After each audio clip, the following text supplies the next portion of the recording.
G'day, ZiggyD here, back with another guide for Path of Exile. This video is not specifically about my Southpaw Reeve Abyssus Ranger, but it will use it for demonstrations. What I want to talk about in this video is about automation in Path of Exile, automating aspects of your character.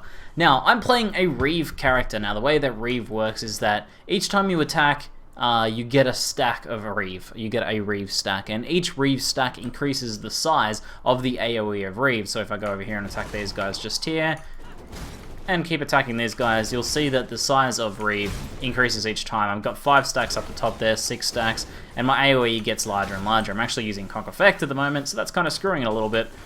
But you can see that as I clear the pack, my stacks get larger and larger. Now, a little side effect of Reeve, or a quirk of Reeve, is that whenever you perform another skill, whenever you use another skill in your character, it removes all stacks of Reeve. Now, in terms of clearing fast with a Reeve-based character, you'd want to keep your stacks up as much as possible. So, you're doing other skills, like casting a curse, or casting defensive skills, will interrupt your character and remove your Reeve stacks, and you'll have to rebuild them up again. And this, every time you have to do this, you lose clear speed on your character, you lose time on your character in clearing that map. So, automation is very, very important on Reeve, especially. It's a good thing to have on many other builds, because even without this mechanic, the idea of having to do something manually yourself takes away from time that you could be spent killing, right? So it applies to every build, but it applies especially to Reeve, and it's especially obvious with Reeve how important it can be because of this extra mechanic. So it's the perfect character for me to demonstrate this concept of automation on.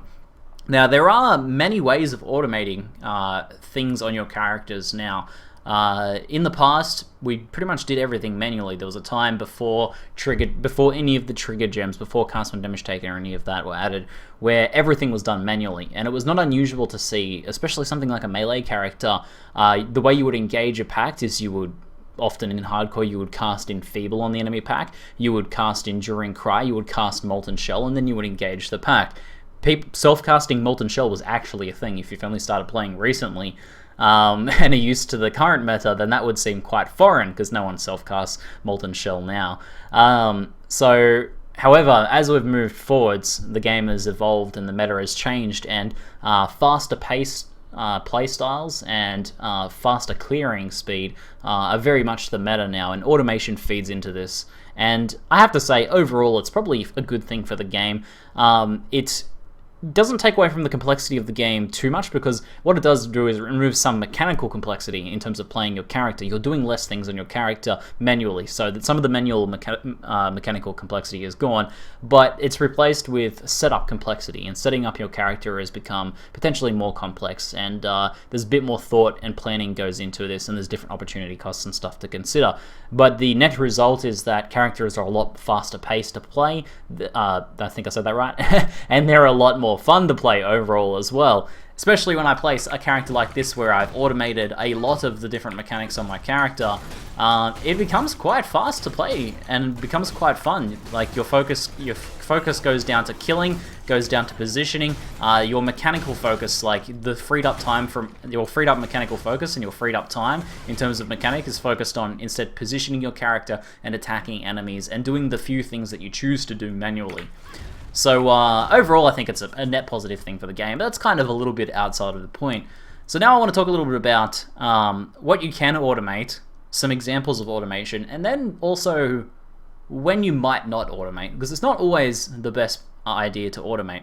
So let's start off with cast when damage taken. This is an immensely popular form of automation. Nearly every character in the game will run a cast when damage taken setup, unless they're something like a summoner and they have no gem slots, or for other reasons they're not running.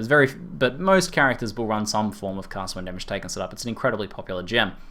One of the more common setups is a lower leveled cast when damage taken with Molten Shell and Enduring Cry.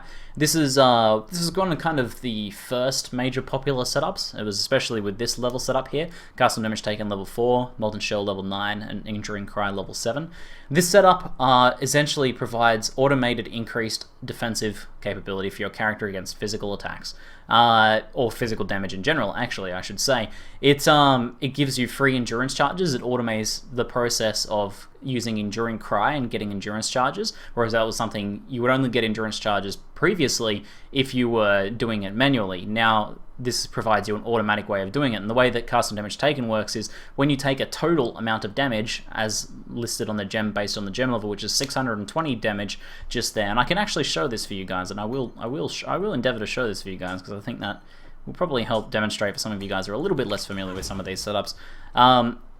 As you take damage, the trigger gem, the cast on damage taken gem, will cast the linked spells, and in this case it is Molten Shell and Enduring Cry, and this is a popular setup. What it does essentially is provides some extra defensive mitigation. You can see my armor is quite low here, only 10% mitigation, but if I can find a pack here somewhere, I can show you guys as I take some damage. This is a blue pack here with extra damage, so it shouldn't take too long here. 1 or 2 swings from these guys is going to cast it. So what you saw there was my Enduring Cry cast, and my Molten Shell went off, and this provides up to 31% mitigation. So I got an extra 21% mitigation without doing anything on my character. I set up this mechanic on my character, I set up this skill gem setup, and I gave myself a lot of extra defensive mechanics that I would otherwise have to do manually. I mean, I could do this manually. I could cast Enduring Cry here like this, and I could cast my Molten Shell like this manually, and that is indeed what people used to do in the past, and you know, it achieves essentially the same result. But through automating this, we instead get to spend that time where we would be doing something like that, actually attacking the enemies.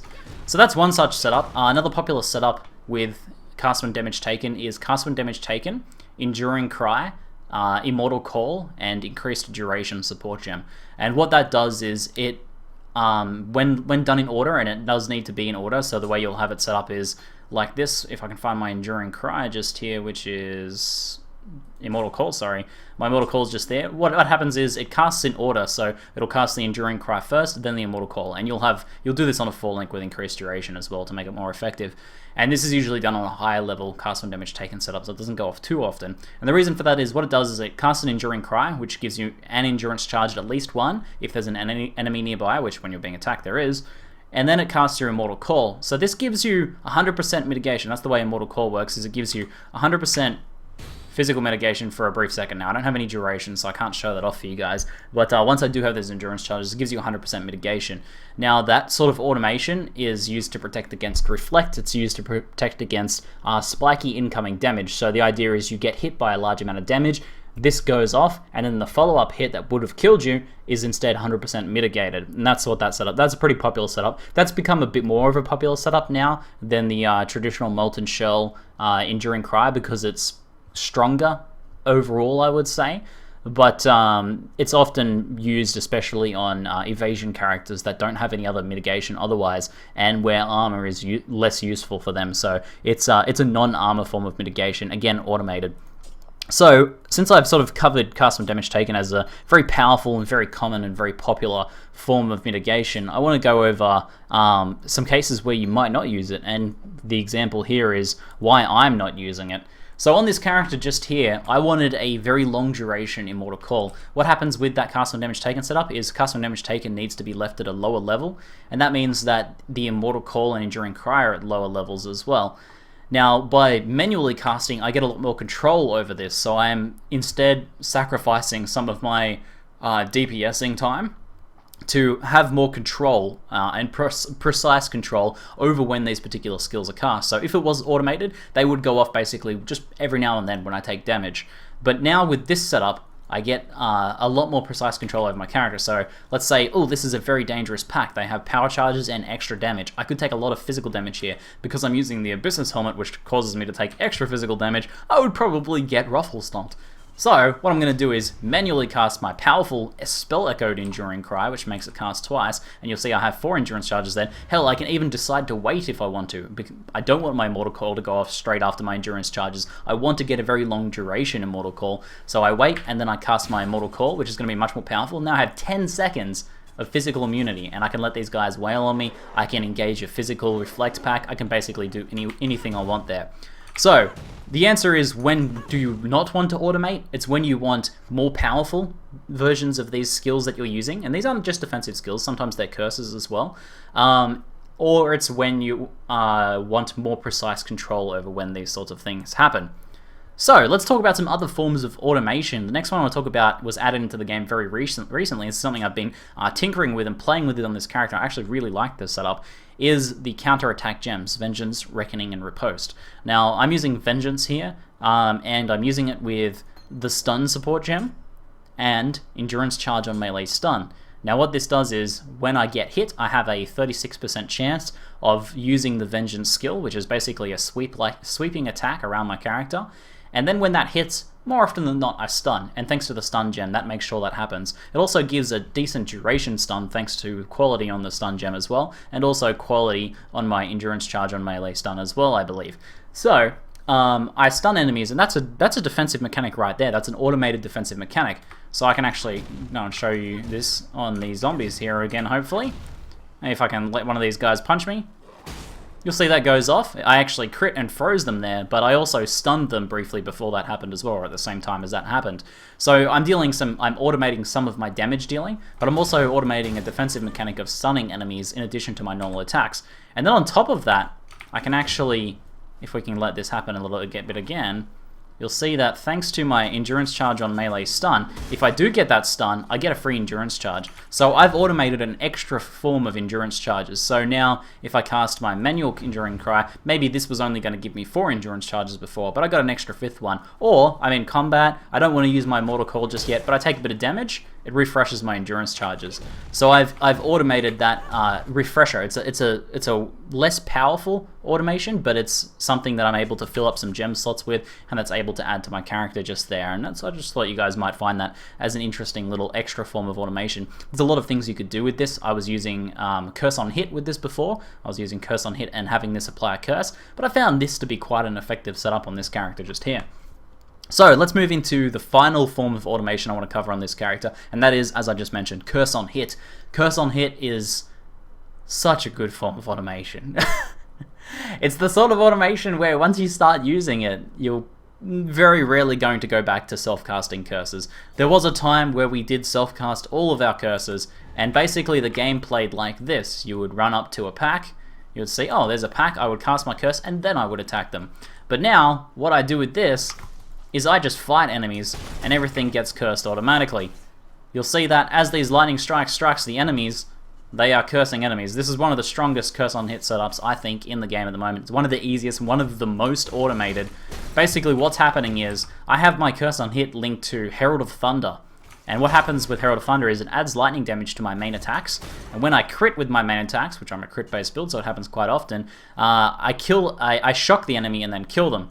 And upon killing a shocked enemy, Herald of Thunder provides a secondary effect where it will strike enemies around you for a set duration. 6 seconds is the base duration. I have some increased duration in my character as well, so it lasts closer to 10 seconds.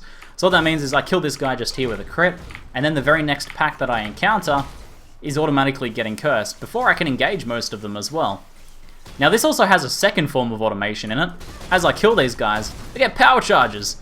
Oh, it's so good, because Assassin's Mark the Curse has an extra form of automation tied into it as well, and that is the automated generation of power charges. This was added in a recent patch. They overhauled Assassin's Mark, Poacher's Mark, and Warlord's Mark are the 3 curses. There's a trifecta of curses there. Each one of them provides a different charge when you kill an enemy.